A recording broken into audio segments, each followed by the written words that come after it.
আসসালামু আলাইকুম রহমতুল্লাহ বরকাতুহ। আলহামদুলিল্লাহ রবিল আলমিন ওসলাতু ওসালামু আলা আশরাফিল আম্বিয়াল মুরসালিন নবীনা মুহাম্মদ ওয়া আলা আলিহি ওয়া আসহাবিহি আজমাইন ওয়া বা'দ। আলহামদুলিল্লাহ, আমরা আমাদের আকীদা, আদব ও আখলাক সংক্রান্ত বা শিষ্টাচার সংক্রান্ত নির্বাচিত হাদিস আলোচনা করছিলাম। আজকে আমাদের 21তম 22তম অধ্যায় 23তম দর্স। আজকে আমাদের 22তম অধ্যায় 23তম দর্স ইনশাআল্লাহ। আজকে আমরা দুটি হাদিস পড়ব এবং হাদিসগুলোর ব্যাখ্যা জানব ইনশাআল্লাহ। প্রথমেই অধ্যায়টা আগে জানি। অধ্যায়টা হচ্ছে বাবুল ওয়াফা বিল আহদি, অঙ্গীকার পূরণ করা ও আদাউল আমানাতি, আমানত আদায় করা, ও ইজতিনাবুল খিয়ানাতি, খেয়ানত পরিত্যাগ করা। তিনটি জিনিস একসাথে আলোচনা হয়েছে। মূলত ওয়াফা বিল আহদের ভিতরে দুটাই চলে আসে। আল ওয়াফা বিল আহদি, অঙ্গীকার পূরণ করা। অঙ্গীকার পূরণ করলেই আমানত আদায় করতে হয় এবং কারো আমানতকে নষ্ট করা যায় না। তো এইটাই আজকের অধ্যায়। এরপরে আমাদের মাশায়েখরা দুটি হাদিস নিয়ে এসেছেন। আমি দুটি হাদিসে পড়ব, তারপর ইনশাআল্লাহ ব্যাখ্যা করব। প্রথমেই আন আব্দুল্লাহ ইবনে আমর রাদিয়াল্লাহু আনহুমা, তিনি হচ্ছেন আব্দুল্লাহ ইবনে আমর ইবনে আস। তিনি আমর যখন আসে তখন ইবনে আস, আর ওমর হলে ইবনে ওমর, আর আমর হলে একটা ওয়াও আসে পরে, আমরিন ওয়াও একটা দেখবেন সবসময়। তো আর ওমর হলে ওয়াও আসে না। আব্দুল্লাহ ইবনে আমর রাদিয়াল্লাহু আনহুমা, তিনিও সাহাবী, তার পিতাও সাহাবী। আনা নবী সাল্লাল্লাহু আলাইহি ওয়াসাল্লাম قال, নবী সাল্লাল্লাহু আলাইহি ওয়াসাল্লাম বলেছেন, আরবাউন মান কুন্না ফীহি কানা মুনাফিকান খালিসান। চারটি জিনিস যার মধ্যে পাওয়া যাবে সে খাঁটি মুনাফিক। ওমান কানাত ফীহি খাসলাতুম মিনহুন্না, আর যার কাছে এগুলো থেকে একটি পাওয়া যাবে। কানাত ফীহি খাসলাতুম মিনান নিফাক হাত্তা ইয়াদাহা, তার মধ্যে মুনাফিকের খাসলত পাওয়া গেল যতক্ষণ না সে তা ছেড়ে দিচ্ছে। ইয়াদার অর্থ ছেড়ে দেয়। এখানে ইজা তুমিনা খানা, এই চারটি জিনিস কি? একটি হচ্ছে ইজা তুমিনা খানা, যখন আমানত রাখা হয় তখন খেয়ানত করে। ওই যা হাদ্দাসা কাদাবা, যখন কথা বলে মিথ্যা বলে। ওই যা আহাদা গাদারা, আর যখন অঙ্গীকার করে তখন চুক্তি ভঙ্গ করে। ওই যা খাসামা ফাজারা, আর যখন ঝগড়া করে তখন অকথ্য ভাষায় গালিগালাজ করে, খারাপ কথা বলে। ইমাম বুখারী এবং মুসলিম হাদিসটি বর্ণনা করেছেন। এটা হচ্ছে প্রথম হাদিস। এখানে চারটি খাসলাত কথা বলা হয়েছে। আমাদের অধ্যায়ের সাথে জড়িত হচ্ছে এখানে যে এখানে বলা হয়েছে ওই যা আহাদা গাদারা, অঙ্গীকার করলে সেটাকে অঙ্গীকার নষ্ট করে, ভঙ্গ করে। তো আমাদের অধ্যায় হচ্ছে বাবুন আল ওয়াফা বিল আহদি, ওয়াদা পূরণ করা, অঙ্গীকার পূরণ করা। আর দ্বিতীয় হাদিসটি হচ্ছে আন আবি হুরায়রা রাদিয়াল্লাহু আনহু, আবু হুরায়রা রাদিয়াল্লাহু আনহু বর্ণিত, তিনি বলেন, আন নবী সাল্লাল্লাহু আলাইহি ওয়াসাল্লাম, রাসূলুল্লাহ সাল্লাল্লাহু আলাইহি ওয়াসাল্লাম বলেছেন, আয়াতুল মুনাফিকি সালাসুন, মুনাফিকের আলামত হচ্ছে তিনটি। ইজা হাদ্দাসা কাযাবা, যখন সে কথা বলে তখন মিথ্যা বলে। ওয়াইজা ওয়াদা আখলাফা, যখন ওয়াদা করে ওয়াদার বিপরীতটি করে। ওয়াইজা তুমিনা খানা, যখন আমানত রাখা হয় তখন সে খেয়ানত করে। আমরা যদি কোনো চারটি জিনিসকে মিলাই, মানে ওখানে চারটা এখানে তিনটা, তাহলে দেখতে পাবো একটা জিনিস এখানে বেশি আছে।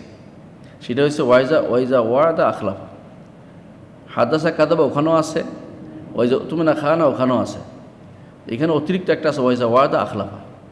তাহলে মোট কয়টা হলো? পাঁচটা। চারটা আর এখানে একটা, পাঁচটা। এইটাই যথেষ্ট না, বরং আরও আছে। মুনাফিকের আলামত আরও আছে। মুনাফিক আলামতের মধ্যে রাসূলুল্লাহ সাল্লাল্লাহু আলাইহি ওয়াসাল্লাম বলেছেন বগদুল আনসার, আনসারদেরকে ঘৃণা করা। এটা রাসূলুল্লাহ সাল্লাল্লাহু আলাইহি ওয়াসাল্লাম হাদিস, সহিহ হাদিসে প্রমাণিত। তাহলে বুঝো এটাও একটা। আবার মুনাফিকদের আলামতের মধ্যে কোরআনে আল্লাহ বলছেন যে তারা যখন সালাতে আসে তখন কুসালা, অলস থাকে। আরও তাদের বলছেন ইউরাউনান নাসা, মানুষের দেখানোর কাজ করে। আবার ওলা ইউজকুরুন আল্লাহ ইল্লা কালিলা, খুব কমই তারা জিকির করে। আবার তাদের মধ্যে আছে সাহাবাদের ঘৃণা করা, এটাও আসছে। আলীকে ঘৃণা করা আসছে, অর্থাৎ একজন সাহাবীর কথাই আসছে। তো এগুলি তারা বোঝা যাচ্ছে যে মুনাফিকদের আলামত আরও আছে, এগুলি ছাড়াও। এখানে দুটি হাদিস নিয়ে আসা হয়েছে।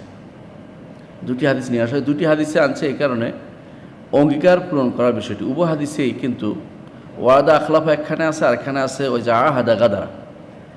আহাদ এবং ওয়াদের মধ্যে একটু পার্থক্য আছে। আহাদ হচ্ছে বড় অঙ্গীকার, যেমন চুক্তিবদ্ধ কোনো কিছু, চুক্তি হয়েছে, যেমন হুদায়বিয়ার চুক্তি, এটা হচ্ছে আহাদ।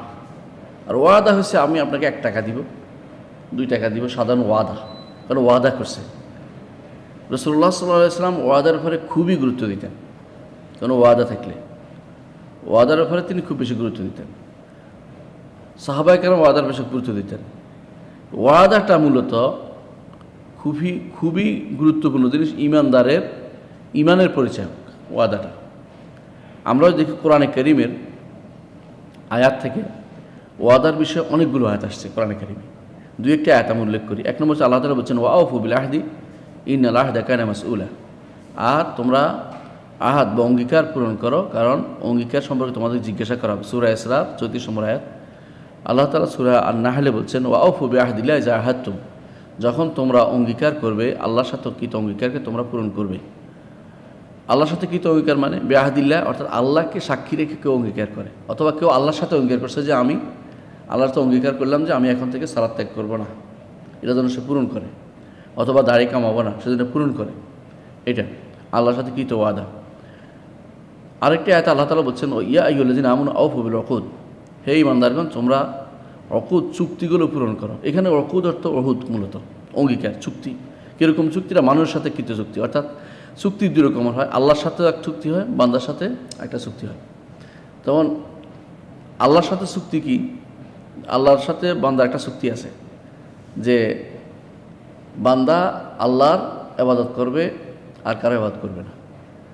আরেকটা চুক্তি হচ্ছে আল্লাহর উপরে বান্দার, সেটা হচ্ছে যে একমাত্র আল্লাহর সাথে শরীক করবে না, আল্লাহর ইবাদত করবে, তাকে আল্লাহ তাআলা জাহান্নামে রাখবেন না, জাহান্নাম থেকে বের করে আনবেন। এটা হাদিসে আসছে আমাদের কাছে। তো এটাও চুক্তি, আল্লাহর সাথে একটা চুক্তি আছে, রাসূলের সাথে একটা চুক্তি আছে এরকম। সেটা কীরকম? রাসূলুল্লাহ সাল্লাল্লাহু আলাইহি ওয়াসাল্লাম অনুসরণ করবে, রাসূলুল্লাহ সাল্লাল্লাহু আলাইহি ওয়াসাল্লামের সুন্নাহর বাইরে যাবে না। আর রাসূলের উপরে উম্মত একটা চুক্তি আছে, সেটা হচ্ছে রাসূল যত ভালো জানবেন তত ভালো উম্মতকে জানিয়ে দিবেন, কোনো কিছু গোপন করবেন না।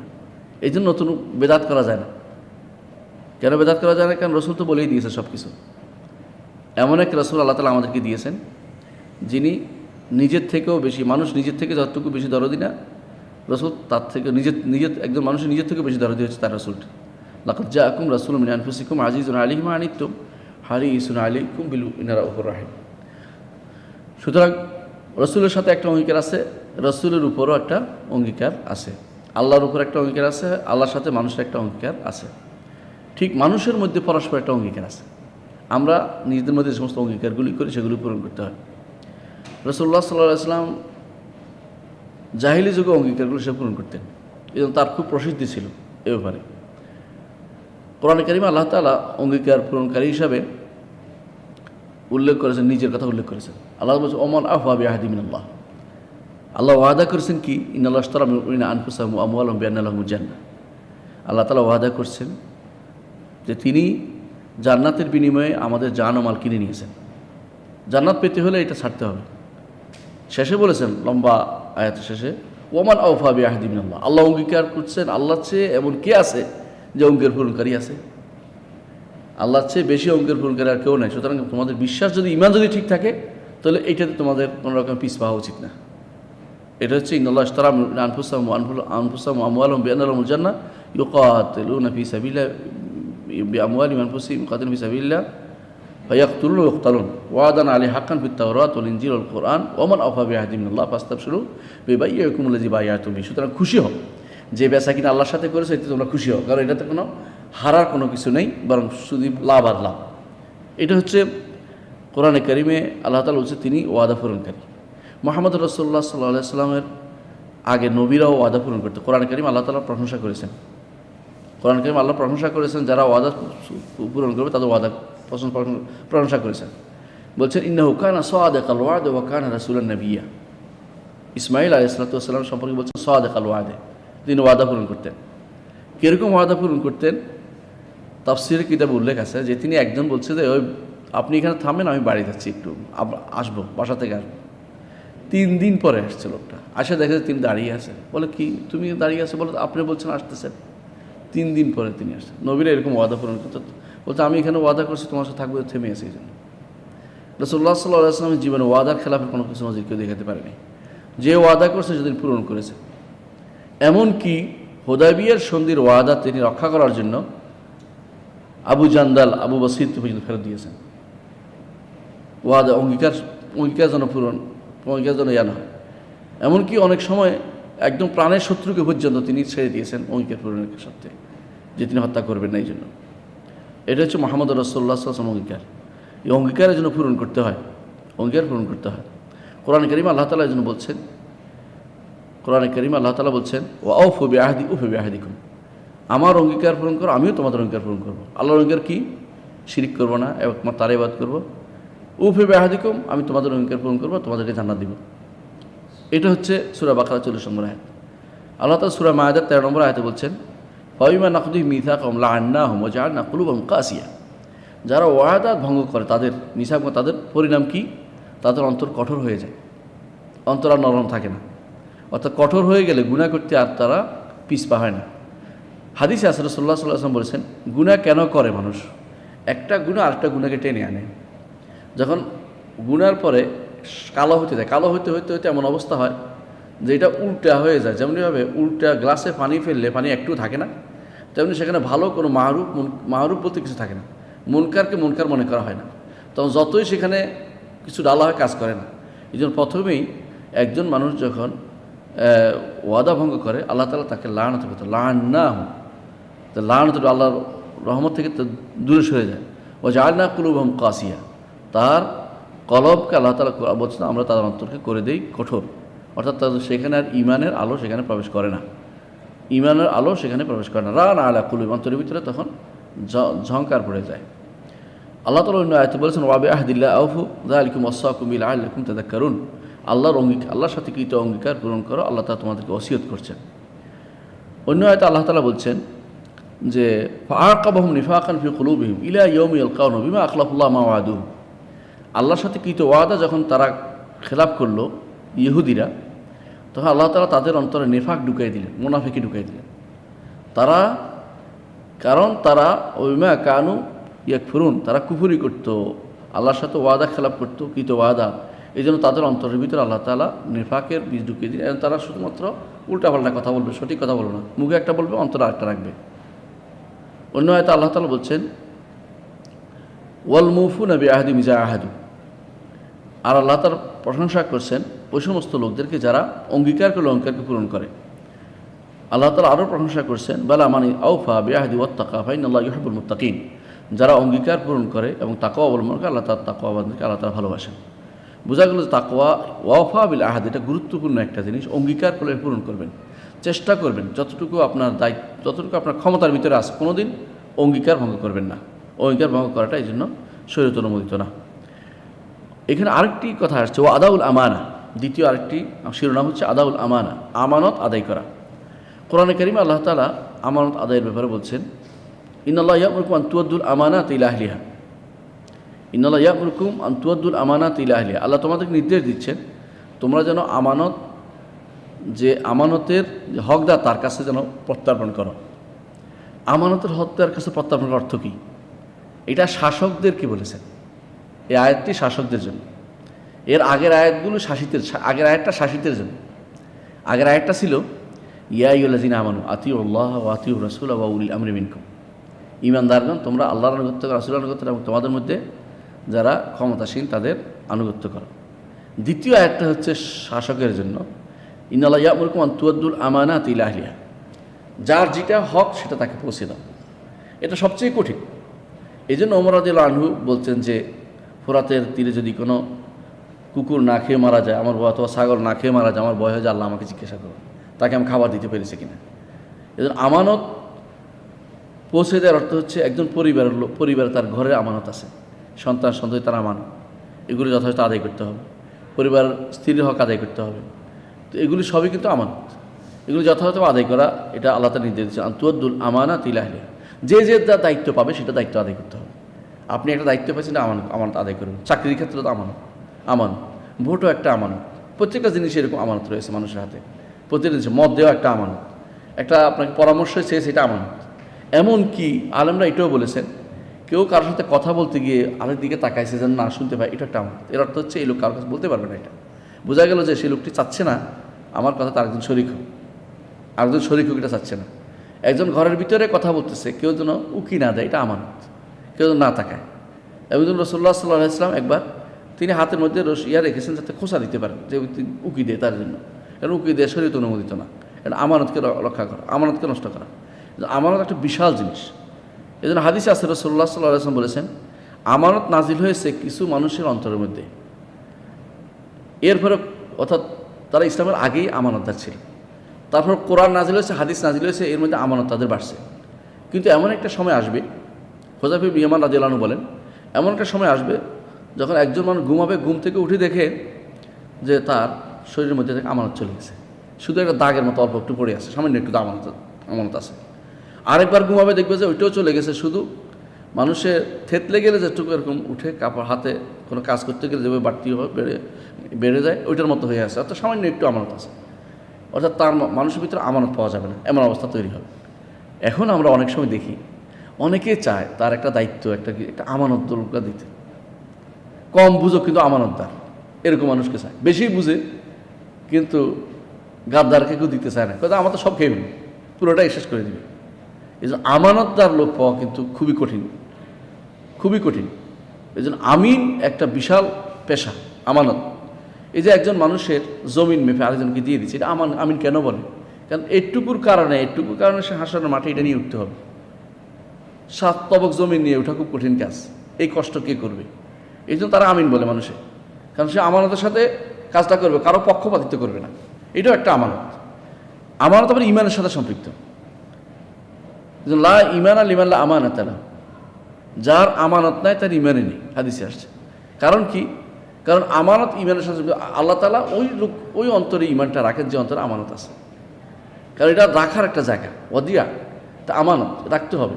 যে অন্তরের ভিতরে ইমান আমানত নাই, সেখানে এটাও শান্তি পাবে না, ইমানটাও তার শান্তি থাকতে পারবে না, বসবাস করতে পারবে না। এই জন্য ইমানের জায়গাটাও আমানতের সাথে সম্পৃক্ত। এই জন্য আমরা যখন নতুন চাঁদ দেখি কি দোয়া করি মনে আছে? আল্লাহুম্মা আহিল্লা আলাইনা বিল আমনি ওয়াল ঈমান ওয়াস সালামাতুল ইসলাম, দোয়া করি না? হেলাল খায়র ওর শেষ পর্যন্ত আছে, তাই না? এখানে আমন ওয়াল ঈমান যেমন আছে, ইউমন ওয়াল ঈমানও আছে, আমনও আছে, ইউমনও আছে। আবার আমন ওয়াল ঈমান একসাথে করা হয়েছে, খেয়াল করছেন? আমানত এবং নিরাপত্তাকেও, আমানতের সাথে আবার নিরাপত্তাও জড়িত, দুইটা একসাথে করা হয়েছে। এই জন্য মোট কথা হচ্ছে আমানত খুবই গুরুত্বপূর্ণ একটা জিনিস। এটাকেও আদায় করতে বলা হয়েছে, কোরআনে কারীমে আল্লাহ তাআলা বলছেন, ইন্না আরাদনাল আমানাতা আলাস সামাওয়াতি ওয়াল আরদি ওয়াল জিবাল ফাআবাইনা আন ইয়াহমিলনাহা ওয়া আশফাকনা মিনহা ওয়া হামালাহাল ইনসান ইন্নাহু কানা যালুমান জাহুলা। আল্লাহ তাআলা বলছেন, আমরা অবশ্যই পেশ করেছি আমানতকে আসমান জমিন এবং পাহাড় পর্বতের উপর, কিন্তু সবাই অস্বীকার করেছে। এই আমানত কি? শরীয়ত। এই আমানত শরীয়ত, আল্লাহর বিধান প্রতিপালন করা, এটা মানুষ নিয়েছে। ইন্নাহু কানা যালুমান জাহুলা। আমানতের লাভ কি? জান্নাত। অন্যরা জান্নাতে যেতে চায় নাই, আমানত দায়িত্ব নেয় নাই। মানুষ জান্নাতে যেতে চেয়েছে, দায়িত্ব নিয়েছে, কিন্তু নিজের জুলুম করেছে, জাহুল, পরিণাম জানে না, কোথায় যাবে জানে না, নিয়েছে কিন্তু সেটা প্রতিপালন করতে পারে না, জুলুম করছে। সুতরাং এই আমানত, এই যে আমানত অর্থাৎ তাকলিফ বিশারা, শরীয়তের মূল জিনিসটা প্রতিপালন করা, এটাও একটা আমানতের অন্তর্ভুক্ত। এই জন্য আমানত আদায় করতে হয়, আমানত আদায় করতে হয়। আমানত শুধু টাকা নয়, আমাদের সমাজে আছে টাকা হতে আমানত হয় না, আমানত টাকাও, কথাও, আচার আচরণও, সব কিছুই আমানত। একজন একটা কথা রাখছে, এটাও কিন্তু আমানত, এটাও আমানত, এটাকে আমানত হিসেবে নিতে হবে। রাসূলুল্লাহ সাল্লাল্লাহু আলাইহি ওয়াসাল্লাম বলেছেন, কিয়ামতের মাঠে যখন মানুষ পার হয়ে থাকবে, পুলসিরাত পার হবে, তখন 2 জিনিস দেওয়া হবে পুলসিরাতের পাশে। একটা হচ্ছে রেহেম, একটা হচ্ছে আমানত। আত্মীয়তার সম্পর্ক এক পাশে দাঁড়াবে, আমানত আরেক পাশে দাঁড়াবে, অর্থাৎ তাকে আটকাই দিবে। রেহেম বলে আমাকে পালন করার নিচে পড়ে যাও, আমানত বলে আমাকে পালন করে নিচে পড়ে যাও, কঠিন অবস্থা।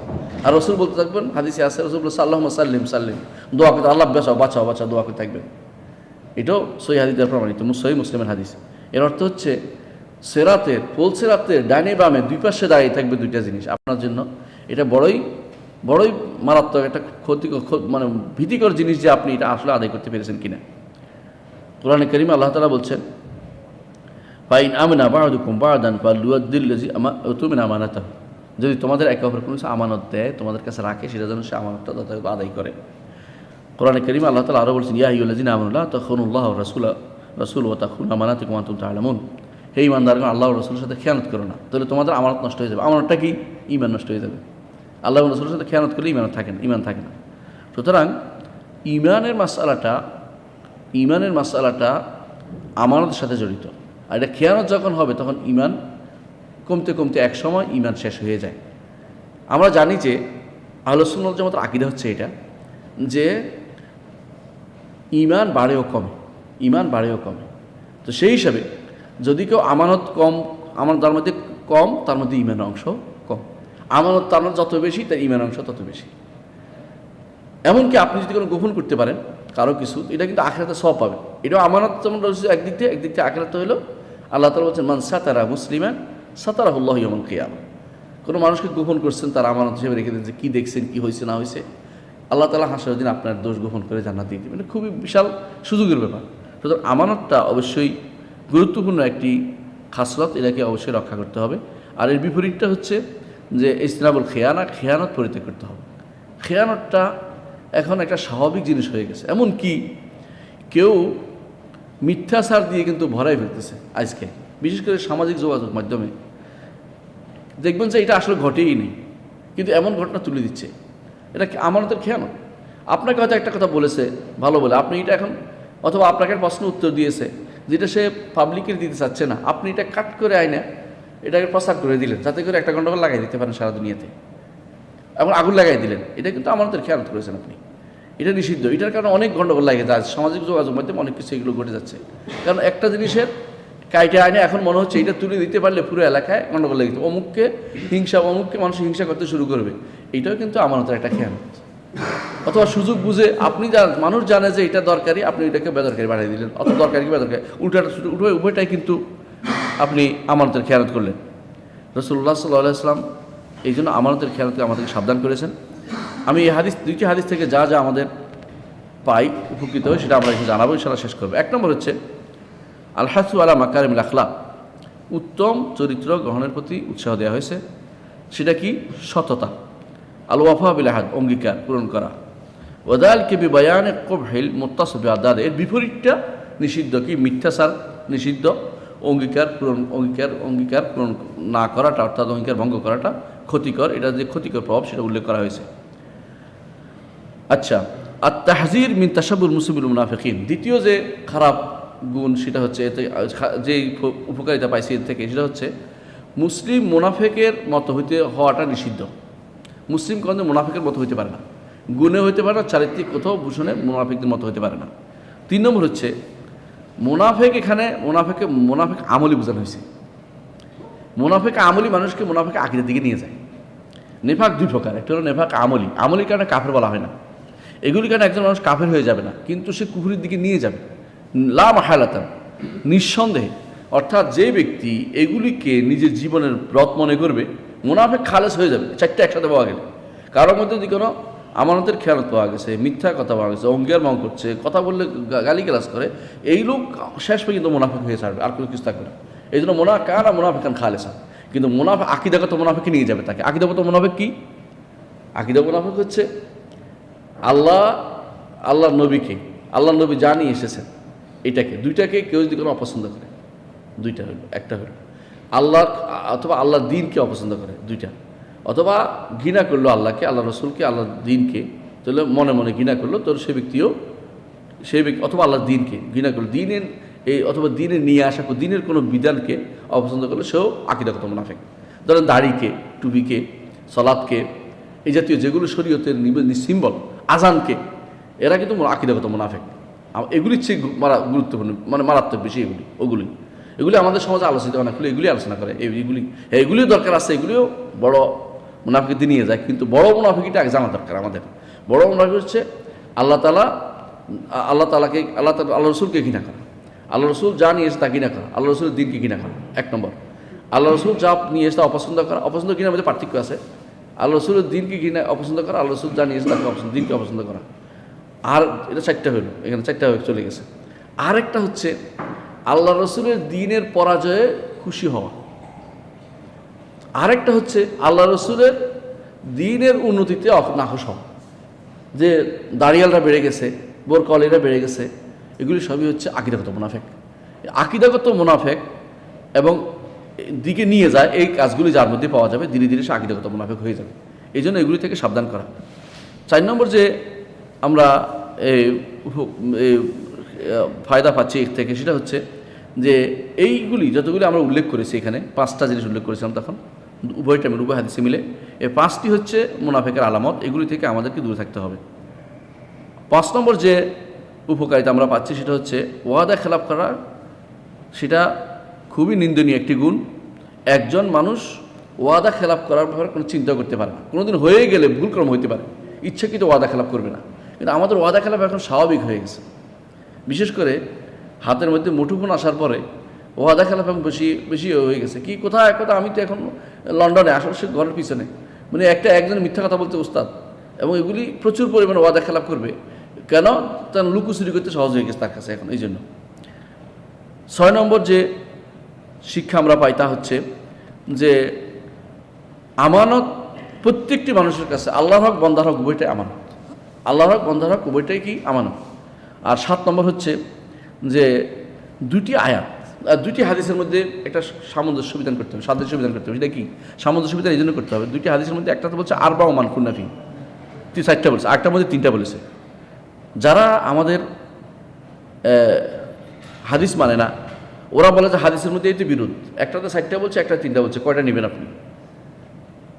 এইটা আসলে ওদের বোঝার ভুল। হাদিসে রাসূলুল্লাহ সাল্লাল্লাহু আলাইহি ওয়াসাল্লাম যখন 4টা বলা দরকার 4টা বলেছেন, যখন 3টা বলা দরকার 3টা বলেছেন, কোথাও আরও বেশিও বলেছেন, কোথাও আরও কমও বলেছেন। এরকম বহু হাদিস আছে যেখানে রাসূলুল্লাহ সাল্লাল্লাহু আলাইহি ওয়াসাল্লাম বলেছেন 3টি কাজ করলে জানা যাবে, অর্থ কি বাকি 4টাগুলো জানা যাবে না, ওইটা করলে জানা যাবে। কিন্তু এইটা না বোঝার কারণে তথাকথিত যারা নাস্তিক গোষ্ঠী আছে, যেমন আসিফ মহিউদ্দিন বা এই জাতীয় গোষ্ঠী যারা আছে, ওরা সাধারণত এগুলি নিয়ে বসে থাকে, এগুলি নিয়ে বসে থাকে। যেমন কোরআনে কারিমে আল্লাহ তাআলা বলছেন যে একজন গাসসাক দিবে, আর এখানে বলছে হামিম দিবে। তারা বলছে আল্লাহ কোনটা দিবে? তবে আরে আল্লাহ 2টিই দিবে, তোমার সমস্যাটা কোথায়? তোমার সমস্যা কোথায়? আল্লাহ উভয় শাস্তি, কাউকে গরম পানির শাস্তি দিবে, কাউকে জামহারির শাস্তি দিবে, ঠান্ডা পানির শাস্তি। তোমার সমস্যা কোথায়? তুমিও তো সেরকম শাস্তি পাবে, তুমি একটা বিরুদ্ধে দাঁড় করাচ্ছ কেন? অধিকাংশ সময় আমি দেখেছি অভিজ্ঞতা থেকে, যারাই কোরআনের মধ্যে বিরোধ খোঁজে, ওদের কাজ হচ্ছে তারা কিন্তু বুঝে নাই 2 আয়াতের অর্থ, ইচ্ছা করে বিরোধ লাগাই দিয়েছে। যারা হাদিসের মধ্যে বিরোধ খোঁজে কোরআনের সাথে, এরাও এরকম কাজ করেছে। আর যারা সত্যিকার আলেমে দ্বীন, তারা কোনোদিন বিরোধ দেখে না। তারা দেখে 2টার অ্যাপ্রোচ ভিন্ন, 2টার উদ্দেশ্য ভিন্ন, 2টার অবস্থান ভিন্ন, 2টা ভিন্ন ভিন্ন প্রেক্ষাপটে বলা হয়েছে। এই জন্য ইমাম শাফি রহমতুল্লাহ আলাইহির বাক্য অত্যন্ত শক্তিশালী। তিনি বলেছেন কোনো সহিহ হাদিস কখনো অপর সহিহ হাদিস বিপরীত হবে না, কোনো সহিহ হাদিস কখনো কোরআনে কারীম বিপরীত হবে না। আমাদের জীবনে কখনো এটা আমরা দেখিনি, কারণ বুঝার ক্ষেত্রে হয়তো তার ভুল হইতে পারে, সে হয়তো মনে করতে বিরোধ হয়েছে, আসলে বিরোধ হয় নাই। এই জন্য আলেমরা এগুলি সুন্দরভাবে সমাধান দিয়েছেন। যারা বিশেষ করে তাফসীর করেছেন, হাদিসের ব্যাখ্যা লিখেছেন, তারা সুন্দর সমাধান দিয়েছেন। কিন্তু যারা পড়বে না, ভাষা নলেজ নিয়ে একটা হাদিস পড়ে দৌড় দিবে, একটা হাদিস পড়েছে হয়তো বাংলা কোনো বই থেকে, তার কাছে কোনো পড়ার আর জিজ্ঞাসা করার সুযোগ নেই, অথবা অহংকার করে জিজ্ঞাসা করছে না, সে মনে করছে সে পণ্ডিত হয়ে গেছে। এরাই সাধারণত বেশি বেশি সন্দেহের মধ্যে ভোগে। এই সন্দেহ রোগ থেকে বাঁচার জন্য আমাদের ইলম অর্জন করা দরকার, এবং আমাদেরকে আলেমদের সাহচর্য অর্জন করা দরকার, আলেমদের গ্রন্থ পড়া দরকার। আল্লাহ আমাদেরকে বোঝার তৌফিক দান করুন। আসসালামু আলাইকুম ওয়া রাহমাতুল্লাহি ওয়া বারাকাতুহু।